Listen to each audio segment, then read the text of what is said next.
They don't want what we know out there. You'll never get this on CNBC.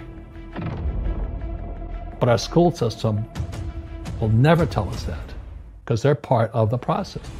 Fake money, fake teachers, fake assets.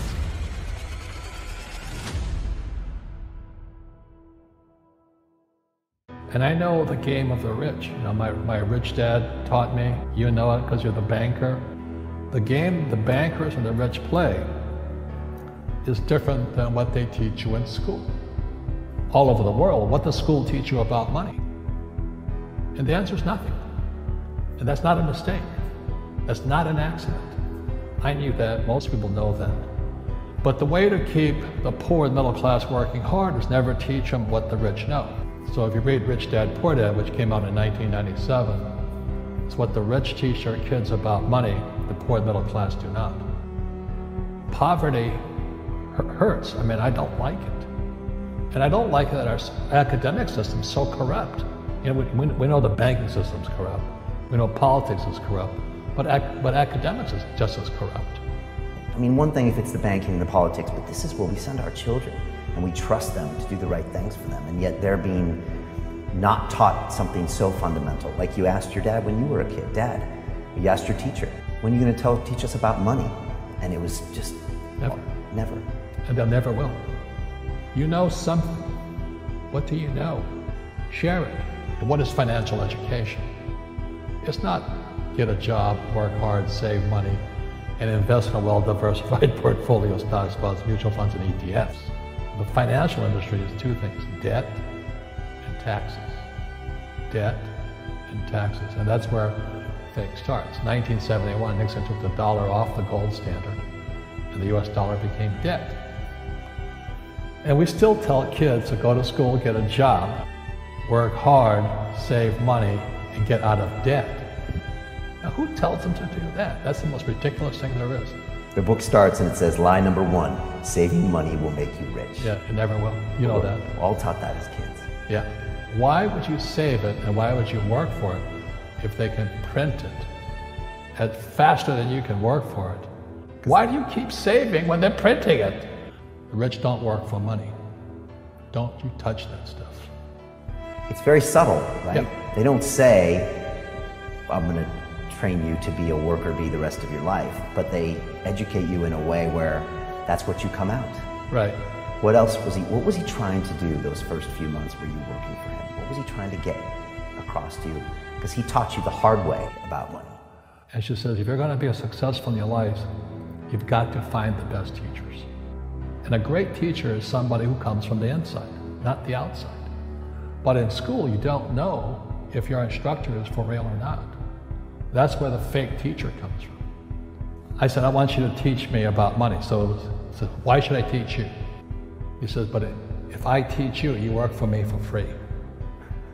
And I said, why for free? My poor dad went nuts. He says, if I pay you, you think like an employee. Your brain will change. If you learn never to work for money, you'll be a rich man. And this is powerful. Once you give someone a paycheck, their brain turns off. Correct. Because it's... And then the promise of a pension. Right. And job security. Which is kind of a paycheck in disguise. Correct. After you stop working. Give the man a fish, eats for the day, teach him to fish, eats for a lifetime. And most poor people confuse assets for liabilities. They think their home is an asset, it's actually a liability. Right. An asset is a noun, like a house. Cash flow is a verb. So to understand if it's an asset or liability, it takes a noun plus verb. So if the cash is flowing out of your pocket, it's a liability. If the cash is flowing into your pocket, asset, verb, it's an asset. So I own 7,000 rental properties. Those are assets. Every month, the cash flows in. Whereas many people have the big house on the hill and the cash is flowing out. Right. And they're going broke. Right, it's like a frame of mind. The other thing the poor don't understand is the number one expense for most people is taxes. And yet we don't even see it. Isn't that weird? You walk around and you look at the paycheck and say, that doesn't seem right, and you don't realize that the government's got a huge hand in your pocket and you are doing nothing to minimize that. Again, this is what's very different about the rich and the poor. Well, the reason the rich don't work for money, his number one expense is tax. See, there's three kinds of income: earned, portfolio, passive. So earned income is if I get a job, that's earned income. If I'm a doctor or a programmer, that's earned income, because I'm working for it. If I buy, let's say, Apple for $10 and I sell it for 20, that's portfolio income, capital gains. Yeah. But passive income, which is cash flow, is never taxed. And so these guys are screaming right now in America, tax the rich. I said, good luck. Because most of the guys complaining, they don't know there's three kinds of income. And the rich don't have jobs anyway. They have assets. And so the average schmo out there, a poor guy, sent the kid to school, they don't learn this. You see, very few people will buy what I do, make $1 million and pay zero tax. And my rich dad taught me that playing Monopoly. That's how it started, 4 greenhouses, 1 red hotel. Or the McDonald's formula, I write about it here. McDonald's, Ray Kroc. Yeah. McDonald's is in the real estate business, so they sell hamburgers, but they buy real estate, so they pay no taxes. This guy Bezos, he's $16 billion. How much tax do they pay on that $16 billion? Zero. And that's all legal. Anyone can do it. Everybody can do it. But most people lack the education. So once you learn how to use debt as money, you can never say, I can't afford it. See, because the banks will give you, so the banks, after the crash of 2008, the banks gave me $300 million tax-free. When I asked the average guy, I said, why don't you use debt? They can't even get a loan.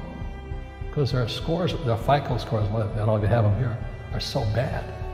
The school teachers will never tell you that because they don't know it. My poor dad never knew that. And they think the rich are crooks. The rich just play by different laws. The rules are the same, but you have to do what the government wants you to do. Everybody can do the same thing if they had the financial education to do it. But can poverty be passed through genetically? Yes. Because it's some type of way of thinking. It's an attitude. An attitude. People ask me, how do I stop it? I just say, never say, I can't afford it. Ask yourself, how can I? So when I meet poor people, they use the words I can't a lot. So the people that say, I can't afford it, I can't do this, I can't get to college, the rich are evil, I choose not to participate in that. And that's one thing people could change today. Correct. Right now, is that dialogue in their head. Stop saying the word can't. I can't. Right. So how can I? How can I? Especially as in, I can't afford it, how can I afford that? Right. And I got turned down so many times. I said, and every time I showed the banker my financials, and he'd go, sorry. I said, look, do me a favor. Why did you turn me down? This is out, the numbers are out here. So if I get these numbers fixed, can I come see you again? He goes, sure. So it's called rejection. Same as my wife rejected me for 6 months. It's just a matter of personal willpower, which is spiritual. Just saying, if they can do it, I can do it. And how can I? How can I? And I think it's you once said, words become flesh. Yep. I think all of us, every human being has that low point in their life. And if they get the message, a new life begins. If they don't get the message, they keep going down. And that's, I think, the difference.